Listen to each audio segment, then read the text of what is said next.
close to 100% of countries in Africa, we have just one anesthesiologist for 100,000 population.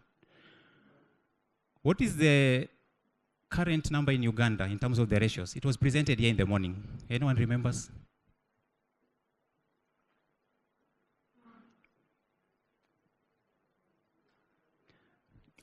Okay, it is like 1 in a million. You know, when you put this 100,000 here, it makes it look small, eh? But if we added, we've moved that decimal place, we are looking at even a smaller number of anesthesiologists. But why does this happen? Again, a lot of these things had already been discussed by the speakers earlier in the morning. And I want to focus on the second bullet, that is the training part. We have others, the urban, what did you call it? You didn't want to call it rural. You said upcountry. Rural, upcountry, whichever word you want to use. But there's a disparity in terms of the distribution of even the few that we have. So what is it that is happening to the people in those so-called upcountry places? And what is going to be our role as an association? What is going to be our role in partnership to try and reach and solve this? Now, these shortages don't just affect service delivery. When you say you're few, it also affects the training. How are you going to train without trainers? But we must accept that despite all our challenges, we must be proud of ourselves as a region, and particularly as Uganda. You looked at the graph that Fred presented and the increase in the numbers. It is something to be proud about. And I would ask you to just clap for yourselves as part of this growth. We are not going to paint a gloomy picture. It's like we're not making progress. We have had challenges, but we've also made a lot of progress. Now, let's look at this vicious cycle. What I've been talking about, that the workforce shortage will definitely affect the development of the workforce. If you are going to be one anesthetist or anesthesia provider, anesthesiologist, whatever, in one hospital, you have to run the lists. You're being called for resuscitations. In some places, you're being called to assist with IV cannulation. There's a patient who has collapsed in the ICU. They're calling you. Does it happen in Uganda? I hope I'm not talking about things that are, if you don't relate with them, just let me know. It's common. By the time you realize everyone already taken tea break, and the surgeons are back and they want to start the next surgery, you don't even know what time lunch is going to be. Does it happen? In the evening, you have children who want you to help with them with homework, and yet you are not yet back home. A husband or a wife who is now getting a bit irritated. Although I'm not sure, that is the husband. Do the wives also get irritated? They get gloomy. Now, whatever I'm saying, now can you imagine on top of all that, now we give you a student to teach, to train, to become an anesthetist? Is it going to be realistic? So we are talking about, we're having very few trainers. So this, we can start from anywhere. It's the few trainers that we have means even our access to the training is going to be limited. The learning environments are not going to be any better. You have burnout, what I've been describing, attrition. Some people decide that instead of being an anesthetist, let me go and probably, I don't know, border business, something else that is going to be friendly. No, as in you can buy like 10 borders and rent them out. Do you do such businesses here? Yeah. Because what is the point of being on call or on duty 24/7? What is the cost to you as a person? So because of such things, you're going to have the burnout and people will start running away from the field of anesthesia. Now, the elephant in the room is up there. Throughout the morning sessions, I was keenly listening, and everyone is talking about we need to ramp up the numbers. We need to ramp up the numbers. Is that the only thing that we want to do? We are increasing these numbers, but at what cost? In other words, as we are talking about the quantity, the number of people that we want to train, let us also give thought to the quality of these people. And as long as you have these systems and structures in place, and I believe that's what's happening in Uganda, I've looked at your training programs, I think we're on the right track.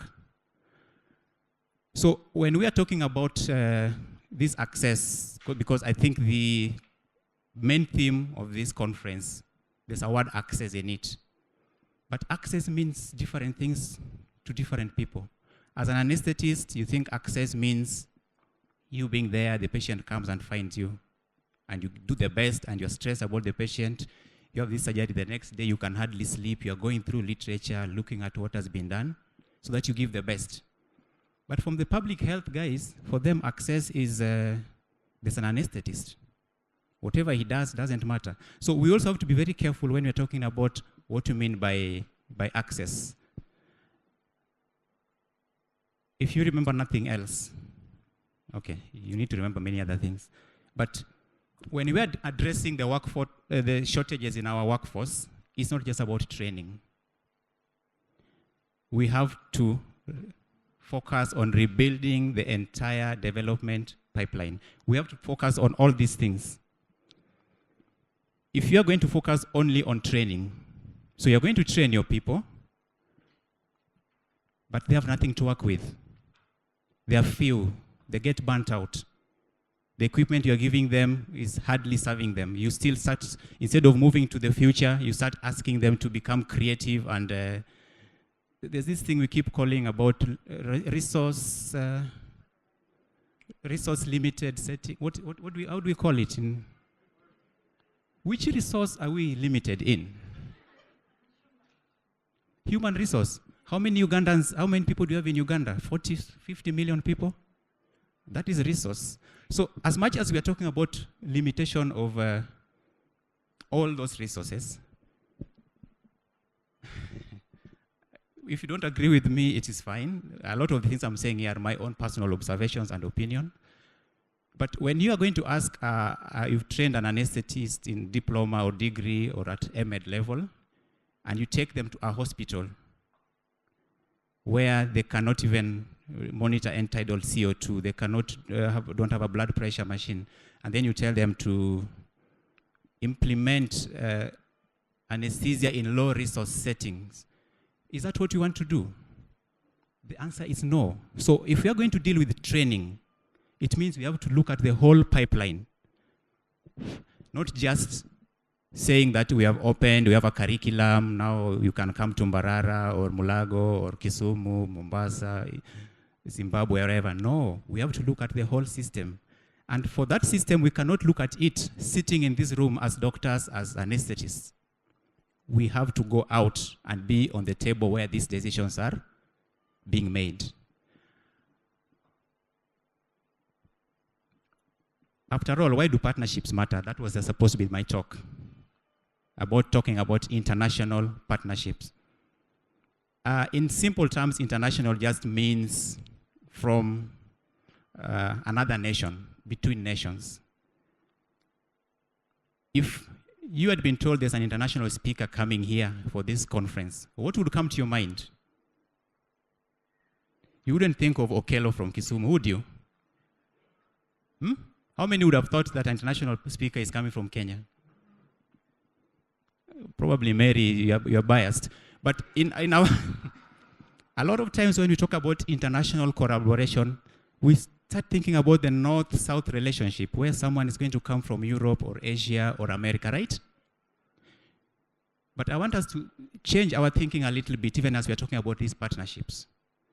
And we are going to share some of these experiences as we go on. Why is partnership important? Because we look at transformation, what we want to do, what AAU is doing, what the government of Uganda is trying to do, I think, is to create a transformation. There has been a shortage of anesthesia providers, and we want to increase. We can achieve this through sharing of knowledge. Someone in Ireland, in Turkey, in Saudi Arabia, Somalia, we all have different skills and knowledge that we can share. And when we partner, definitely we translate this to patient care. Support of systems. I've just seen that you guys have a BSc in anesthesia, something that other countries in Africa don't have. What is it that there are other people can learn from this? Can we tap into this through partnership to help us in Kenya or in Ethiopia to support the systems? And as you are doing this, I have been on your Twitter X platform for a while, for many years now, and I see the good work that is being done. So when you partner, when AAU partners with the Royal College or with CANECSA or with KSA, and it means you are increasing each other's visibility so that whatever is happening here, when KSA realizes and they share it with other people, eventually everyone gets to know. So when we're talking about partnership in all these levels, we are looking at being able to share the knowledge, supporting of systems, and we're having a collective voice for anesthesia development across the whole continent. Some of the key areas of collaboration, as I've mentioned, building of capacity, and capacity in terms of faculty, infrastructure. In the morning, there was a very good talk on simulation, and I think East Africa, within East Africa, I think Uganda is very, very way ahead in terms of simulation. But how do we translate that when we are talking about international partnerships to help other people to grow? Someone helped you to grow. Is that going to be the end of it? No. We should grow from there. Why can't we be told that there is a center of excellence in simulation training being housed in Uganda to support the whole region? Do I have to come from Kenya and go to California to be taught about simulation when I can learn about it in Uganda? Probably not. Mobilization of resources. We do know that, and here's a lot of financial resources and equipment. We might not be as well endowed, or probably we don't manage as well the resources that we have. But through partnerships, you can access a resource that prior to this you did not have. I've heard about talks about Kids OR. They already have a presence in Uganda, right? You guys know about Kids OR? You know about them. So that kind of resource, it is through a partnership that you're able to get that theater that is child-friendly, the environment, and through that then you can, one, give access to the children of Uganda, and secondly, train the health workers that will take care of these children. Without that partnership, probably that will not happen. So in terms of mobilization of resources, and in the midst of all this, let us not forget about equity. There are those people who want to have one leg in Kampala and another leg, where was the other leg? In Mbale. I don't know where we will count them, whether they're in Kampala or in Mbale. But let's talk about equity. If we are all going to be in Kampala, what happens to those people in, I'm told there's a place called West Nile, in the far north?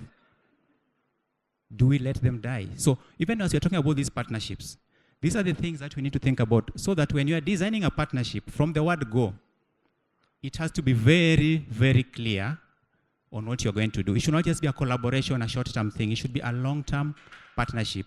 And what is it that is going to drive these partnerships? Is there anyone from the Ministry of Health here? Okay, fine, none.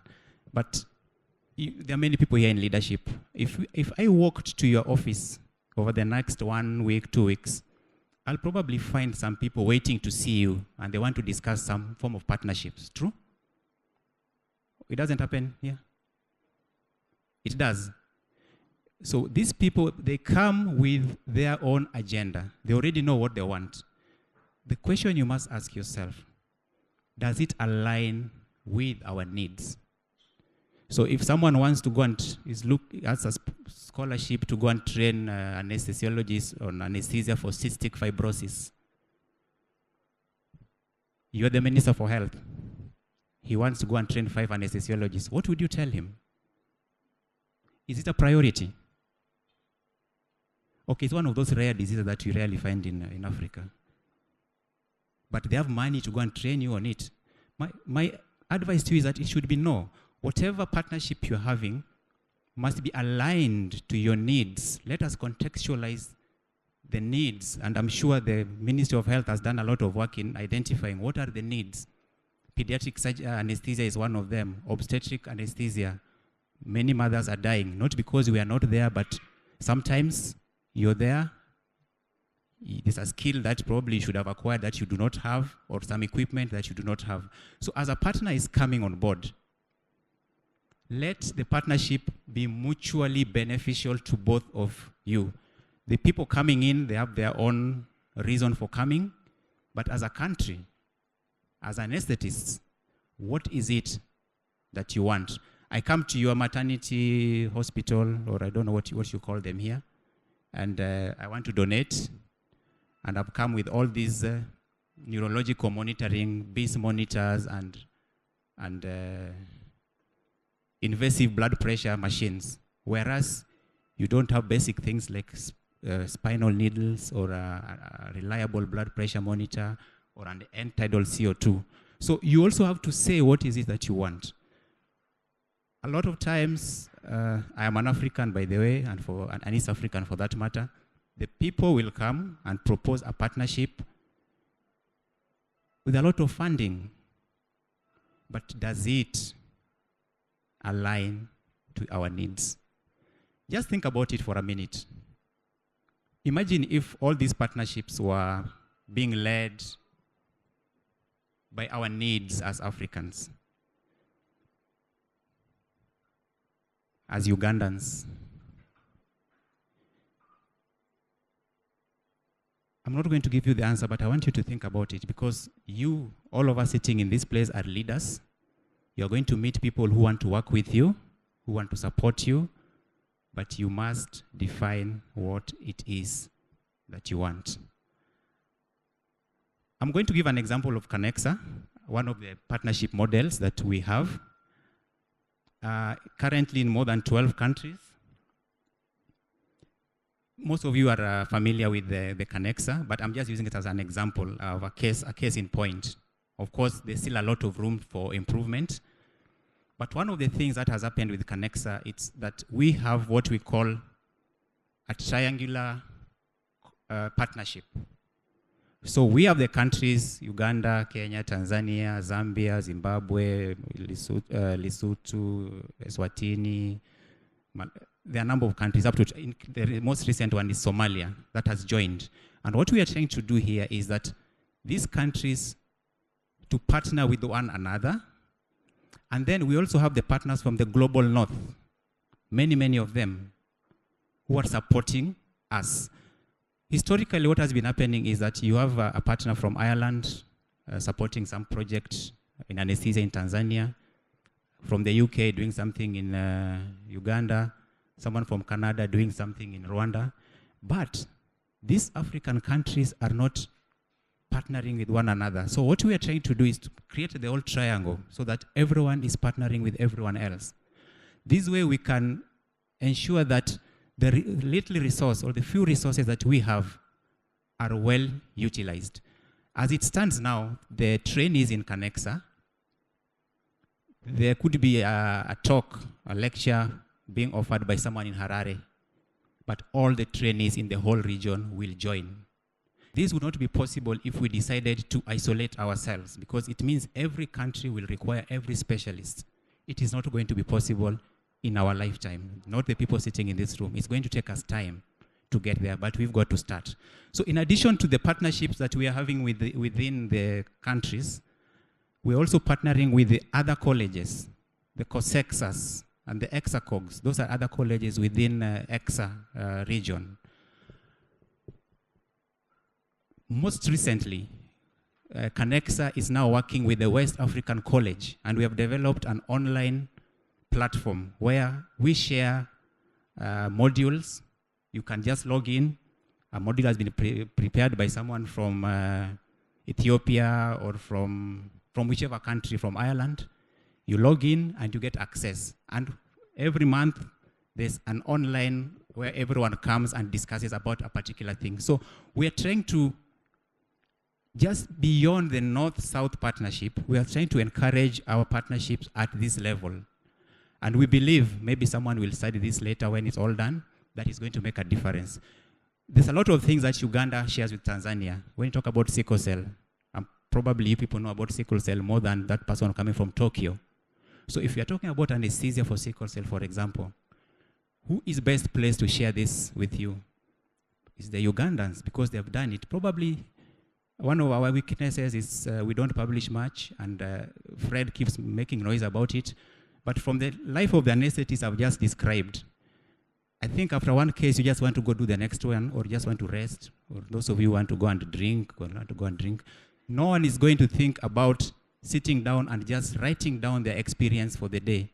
Is that true? Or you guys, after every case, you sit and write a nice case report while the surgeons are waiting for you to anesthetize for a... It is difficult. So we are talking about research. And Fred, I think, not just for you, but I think for the most of the programs in this region, you talked about the completion rate of MED being something worrying because of research. Don't quote me on this, but the question I have to you is, must it be pegged on them finishing that research? Whereas we have people in the villages who are dying. You're keeping someone in the university because you could not calculate an appropriate sample size of some. So as universities, I think we also need to go back to the drawing board and ask ourselves, what the competencies are we looking at? What are the competencies that we want out of this? Out of a class of 10, you might find 2 people who are really interested in research, and they need to be mentored in that direction. You'll find other 2 who are more focused on leadership. Why don't we allow people to have these options? We cannot judge all of us based on one yardstick. I don't have the energy to say X squared is... It's a challenge to us because we are talking about increasing our workforce. Those people that we have retained in the university for 2-3 years, they would be out there training more people. But instead of doing that, we've kept them because they have not satisfied the professors from the School of Economics and School of Business and School of what. No, let us be honest. It is something that I'm not saying research should not be there. It's an important part of us as doctors, as health workers. But at what cost how much premium should we put into this research? Why are you not judging people based on their leadership skills? Why not judging them based on their actuarial skills? Why only research? So the basic research is good, but let us not use it as an excuse for going back on what we set out to do. CANECSA, unfortunately, you might not be happy about this. You must publish before you graduate. But I said publish in a peer review. There's so many things that you can publish. So it gives you the momentum to actually even write your case reports, something that you have gone through. So the research is there, but it's not going to be focused on some very high-tech RCTs that require millions of dollars and doing stuff like so that you can graduate from a career. No. But remember, what did we set out to do? We're looking at the quality and the number of anesthesia providers that we want to produce. I'll stop that at that because I need to take care of my safety. So this is just what we've talked about CANECSA. So 12 governors. So we are trying to standardize things. So within CANECSA, the curriculum, the basic curriculum is the same. The exam is the same across the whole region. So whether you are taking your exam from Tanzania or from Namibia or you're in Ethiopia, you are sitting the same exams. That means you are also taking away the bias. Maybe your professor doesn't like you so much. So it means that if he were my student and he's been very good throughout then on this exam day, maybe I just wake up on the bad side and I decide, no, this guy cannot pass. So we're trying to minimize those biases and remain as objective as possible. Now, I want you to remember this too. the local hospital networks. There's no CANECSA in Uganda. There's no CANECSA in Kenya. In Uganda, CANECSA works through the AAU because that local ownership in any partnership is crucial. It ensures sustainability so that in each country we work with the local anesthesia society or association, whichever word you want to use. And that is where we get our trainers from. So the professional associations are the ones that provide these trainers. The 12 plus, there are many now. I didn't want to mention all their names because of conflicts, but there's been a lot of support, especially from, I have to mention the Irish aid. I've really supported CANECSA and CANECSA through giving research grants, funding some of the students, helping us develop platforms to manage the learning, the learning management information, and faculty development, because many of you here are good anesthetists, excellent anesthetists, but are you necessarily good teachers? Probably not. So it's also our role to ensure that when we bring you people to train, we equip you, and that in that case, the partnership has come in very handy to equip people with the teaching skills that you require while you're training your anesthetists. Some of the lessons that we have learned is that for a partnership to work, we really have to respect each other, and we have to move away from this thing of donor to recipient, and we need to work together. It's not about you are the donor, I'm the recipient, therefore you dictate what I'm going to get. No. As a donor, you have your interests. As a recipient, it should not be transactional. It has to be a relational. You have to have some relationship, not just transaction, hit and run, and then you go away. I've talked about local ownership and leadership, where the key thing here is let us not rely on external support to come and replace. It should come into support, not to replace our own systems.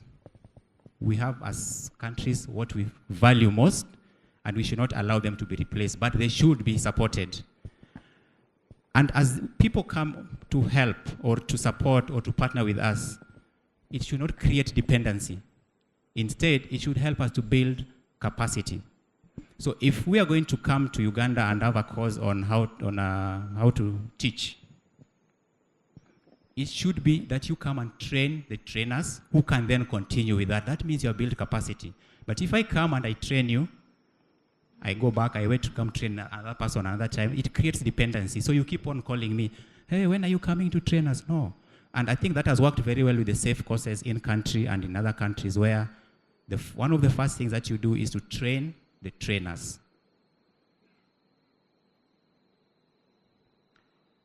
I have mentioned this in terms of what I see as a future of collaboration.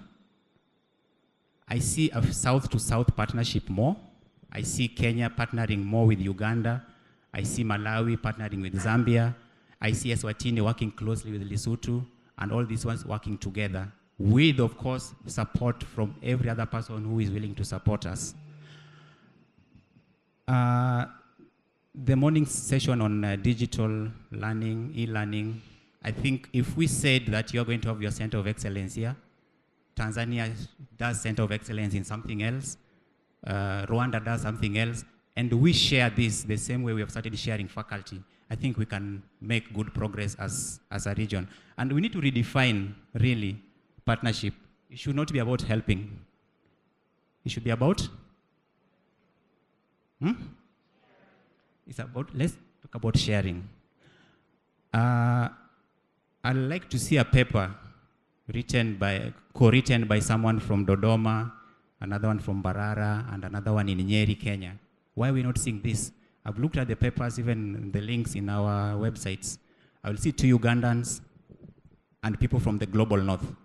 Does it mean that as a region, there is nothing that we can work on together? Definitely there is, and this now comes to the leadership. So the AAUs and the KSAs of this place and the CANECSAs, let us come together, identify areas where we can partner and collaborate. And I think that way you'll be able to attract more people, retain them, and the people want to go into research like, is it Bulumba or Bulamba? With a single L. With a double L, yes. I would like for example, Fred to come over or online and talk about research, because he seems very passionate about it, to our residents in the other countries. It should not just be limited to Uganda. When are we going to start sharing faculty as a region? Politics will have to be there. Don't just sit in the operating room and think things will be managed. No one knows what a capnograph is, apart from you. So if you think and you are going to sit there and continue complaining about those things, that the ministry is not doing this, the government is not doing this, they don't know about these things. So we have to be on the table as anesthetists, right from your hospital, through to the national level. I know right now many countries are rushing, trying to make their, some call them ENSOTA, ENSOPs, whatever name you want to give it. We have to be in those meetings. And I can share my experience from Kenya, where when we were invited, the surgeons had already drafted everything, including the anesthesia component. And you look at it and you wonder, this is not what we need. We put in our needs, and then the government people, because these things have to be done in a certain structure, edits them. And when you do some of these edits, it completely changes the meaning of what you meant. So we have to be involved at each and every step. So even as we are talking about what we are doing, we have to align them with the policy framework. We have the WHO strategy, your HRH. Do you guys have UHC here? Universal health coverage. It's one of those things that if you don't mention in some functions, then you are considered not to be in health, isn't it? Do you guys have UHC? You don't? I'm sure it is there, that you're just not aware. Just go and check about universal health coverage. So we have to try and align with this one, but we have to come out and engage with the policymakers, engage with the Ministry of Health. And that is where I'm talking about the role of associations like AAU, for example. You have enough resources to do some of these things. If you are going to have a unified platform for learning across the region, the members of AAU can curate some of the content, get involved in remote training, forming community of practice. And then advocacy has to be there. Let us not sit back and think things are going to happen. We have to make things happen. And finally, the personal support, mentorship, social support. I don't know social support among anesthetists work in Uganda. There's some work that is going on in Kenya. We just want to see how it works. Maybe we'll share the results with you. And talking about the ENSOPs and ENSOTAs, in the beginning of November, there's a meeting in Addis by the ministers of health and several professional societies. Just look at where are we headed with all these ENSOTAs and ENSOPs that we've been talking about for like decades. So my call to action is that we have to have a shared commitment that there's no African who should die for lack of safe anesthesia. Really, we should not allow that to happen. Let them die from something else, like maybe, yeah. But for us to achieve this, we must invest in people. We must sustain the partnerships. They should not be hit and run. And very, very important, we need to measure the impact and share this. So ladies and gentlemen, in summary, let us move partnerships from charity to a collaboration where we work together. We must, as a people, define what our priorities are. I cannot come to your house and define for you what your priority is. I tell you, this is what I'm going to buy for you. I'm going to buy you a car. But what you actually need is to pay school fee for your children. You should tell me, okay, you have that money. Can I use to pay school fee for the children? And I tell you, no, I only have money to buy you a car. You don't have to accept it. You don't need it. Your priorities are different. Or you can accept and sell, eh? Okay. And let us also work towards local ownership of all these partnerships. And as I already mentioned about the triangular cooperation, I believe this is where the future lies, south to south and triangular cooperations rather than just exclusively north-south. And at the end of the day, ladies and gentlemen, why are we here? What are we doing here? Why did we even come for this conference? It's because of the patient. So every collaboration that we get involved in, at the end of the day, must translate to better care for our patients. There are some that might translate to better care for your pockets. They are there. Where I come with a lot of money and all you're seeing is the money that I am coming with, but you're not thinking beyond this money, what do I want to achieve? There is no safe surgery without safe anesthesia. And there's no safe anesthesia without strong partnerships. We must partner. Wevalenyo with a double N.